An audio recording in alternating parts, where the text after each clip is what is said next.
Мы стремимся порадовать, согреть своим вниманием тех, кто нуждается в участии и заботе. И, конечно, словом и делом поддержать наших героев, участников специальной военной операции. Вы взяли на себя ответственность сражаться за родную землю, за правду и справедливость. Миллионы людей по всей России, уверяю вас, вместе с вами в эту новогоднюю ночь. Думают о вас, сопереживают, надеются на вас. Мы едины в искренней, беззаветной, преданной любви к России. Поздравляю всех наших бойцов и командиров с наступающим Новым годом. Верим в вас. Saat dunia merayakan pergantian tahun dengan harapan baru, Rusia justru mengirim pesan yang berlawanan arah. Dalam pidato New Year's Eve, Presiden Rusia Vladimir Putin menyampaikan pernyataan yang langsung menjadi sorotan global. Rusia akan menang dalam perang melawan Ukraina. Di tengah konflik yang telah memasuki tahun keempat, pernyataan ini bukan sekadar ucapan optimisme, melainkan sinyal politik yang syarat makna. Apakah ini tanda Rusia benar-benar unggul, ataukah strategi psikologis Kremlin untuk mengunci dukungan domestik dan menekan Barat? Mari kita bedah pidato Putin, fakta di lapangan, dan arah sebenarnya perang Rusia-Ukraina. Kalau ingin paham konteksnya, tonton video ini sampai selesai.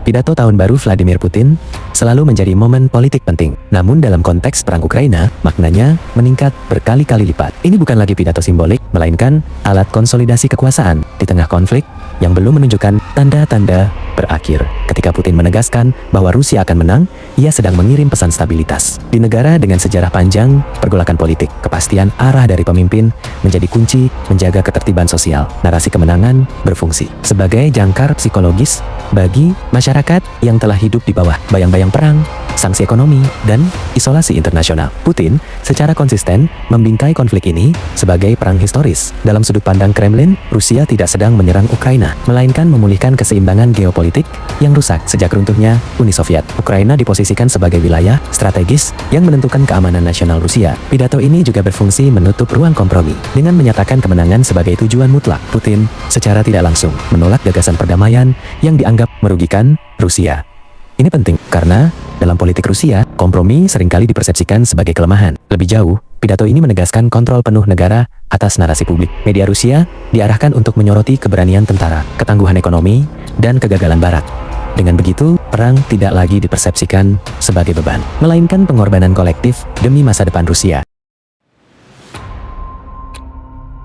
Jika kemenangan tidak tercapai dengan cepat, maka waktu menjadi senjata. Inilah inti strategi Rusia saat ini. Di medan perang, Rusia dan Ukraina terlibat dalam konflik berintensitas tinggi, namun minim terobosan besar. Garis depan bergerak lambat, dengan korban terus bertambah di kedua pihak. Dalam situasi seperti ini, negara dengan cadangan sumber daya lebih besar memiliki keuntungan jangka panjang. Rusia memanfaatkan kapasitas industrinya untuk mempertahankan produksi senjata dalam jumlah besar, meskipun kualitas menjadi perdebatan. Kuantitas menjadi faktor krusial dalam perang atrisi. Rusia tidak mengejar kemenangan spektakuler, melainkan kelelahan sistemik lawan. Sementara itu, Ukraina menghadapi tantangan serius dalam mempertahankan dukungan internasional yang konsisten. Dinamika politik di negara-negara Barat membuat bantuan militer seringkali tersendat. Bagi Rusia, ini adalah celah strategis yang terus dieksploitasi. Serangan drone lintas wilayah, baik dari Ukraina maupun Rusia, menunjukkan bahwa perang telah berkembang menjadi konflik multidimensi. Namun, bagi Kremlin, serangan ini justru memperkuat narasi bahwa Rusia sedang diserang oleh kekuatan eksternal yang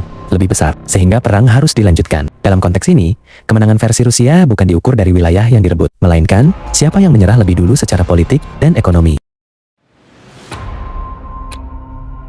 Pidato tahun baru Putin tidak hanya ditujukan ke dalam negeri, tetapi juga ke panggung global. Pernyataan Rusia akan menang adalah bentuk tantangan terbuka terhadap dominasi Barat. Bagi Amerika Serikat dan NATO, pidato ini mempertegas bahwa Rusia tidak melihat perang Ukraina sebagai konflik terbatas. Ini adalah pertarungan jangka panjang yang menyangkut kredibilitas global, pengaruh geopolitik, dan struktur keamanan internasional. Putin secara implisit menegaskan bahwa tekanan ekonomi tidak cukup untuk memaksa Rusia menyerah dengan tetap mempertahankan stabilitas domestik. Kremlin ingin menunjukkan bahwa model negara non-Barat mampu bertahan di bawah tekanan ekstrem. Pidato ini juga memperkuat posisi Rusia di mata negara-negara global South. Banyak negara melihat konflik Ukraina sebagai simbol perlawanan terhadap tatanan internasional yang dianggap timpang. Dengan mengklaim ketahanan dan kemenangan, Rusia berupaya mempertahankan pengaruh diplomatiknya. Bagi Eropa, pesan Putin Putin menciptakan dilema strategis. Perang berkepanjangan berarti biaya tinggi. Namun, kekalahan Ukraina berisiko mengguncang keamanan regional. Inilah kebuntuan geopolitik